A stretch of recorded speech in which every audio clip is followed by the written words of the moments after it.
What's up, guys? We're going to talk a little bit about SimCity Build It and road upgrades.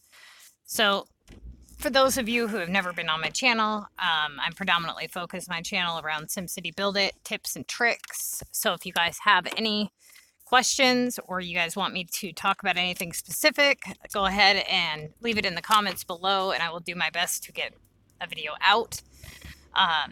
With that being said, like, subscribe, and let's go ahead and jump into it. So, with most of you, early on, you guys, the ones that haven't done any research, probably are having a hard time with funds. Okay. Now, I've done a video on simoleons and how to not be broke in this game. And just keep in mind that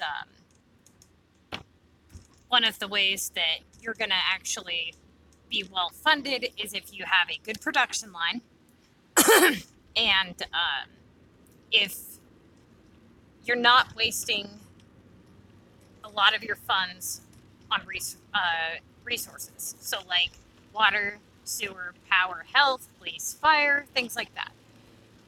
Now, you're going to have to buy some of this stuff, of course, but population is not a main concern right now. Now, back in the older SimCities, a lot of the ways that you would receive money was, you increase your population, you get taxes, and that's how you fund your city. This game is not meant to be funded that way, okay? Yes, it is a benefit to have high, you do get some money, yes, but you are not going to be able to run your city off your taxes, period, end of story. That being said, you're going to want to keep your population lower early on and upgrade your homes fully. That way you can get your epic challenges done. Now, if you have noticed that on your map, you're constantly having to upgrade your roads, I'm going to show you, there's a couple of tricks to this, okay? And I'm going to have to go onto a map where I have a little more space to show you guys. So let me think about this. Which map do I have the most space? Probably Green Valley. Now, you can actually, if you're just going for a population city or you're early on and you don't care about the look of your city, then you guys can actually do something like this and just kind of, you're not going to have that many squiggles, but, something like this where the road never has any ends. It never has any points, and it's just going to zigzag just like, kind of like that. Now, it won't need upgraded as long as you don't put any cross streets in. However, let's say that this road, the longer the road, the more it's going to cost to upgrade, okay? Let's say that this road here in the middle, and if you hit this little traffic light button on your right, it will show you the traffic that's there. This is yellow, so I can actually upgrade it now if I want for 3,600. I'm not going to do that though because it hasn't asked me to upgrade it. And the other thing is never, ever, ever upgrade a road unless you are pretty sure that that road is permanently there, okay? A lot of people upgrade, bulldoze. You only get half your coins back, okay? The other thing that people do is they place a normal road and they have all these really high populated buildings around it, so they're constantly having to bulldoze it so that the Sims stop yelling at them to upgrade it, and so that their happiness level doesn't go down. That is not ideal, okay? If you're pretty sure that the road is going to be there for a while, go ahead and upgrade it. And you can actually upgrade, like an obscene amount of times in this game, up into a point where you're upgrading Omega roads.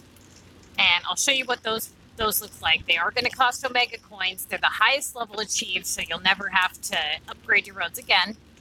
But the other thing, too, is what a lot of people don't realize is what they'll do is they'll bulldoze a road, and then they will see, okay, now the Sims have stopped yelling at me, and I can just bulldoze it again and, reconstruct it up again. You actually don't have to do that. You can just pick up a house or a park or a tree or whatever, is on that line, that road, and it will actually take that alert away for the same amount of time that it will for bulldozing the road. Roads want upgrades based off the population near them. So essentially, by moving the house or the park or whatever, you're lowering the population. Same thing that you're doing, but this way you don't have to bulldoze your road. So keep that in mind, that you don't have to bulldoze them. You can just pick up a house or a park or whatever and move it to a different location, place it down, pick it back up, and put it back over there, and you'll have the same amount of time. Now, these right here, these roads, they're kind of like silver looking here. These are the Omega roads. They are very expensive to place. I believe like just this one little section here is like 5,000 Omega coins. The ones along the back of my city want like 45,000 Omega to do. Eventually, because my city is pretty well established, I will probably eventually do all Omega roads, but honestly, at this point, it's really not necessary. It's more for looks than anything. But don't fund your buildings. Don't fund your roads simply just to bulldoze them, and don't do it unless you see that road being there for quite some time. So this is pretty much a short video that I'm going to go ahead and end it on that note.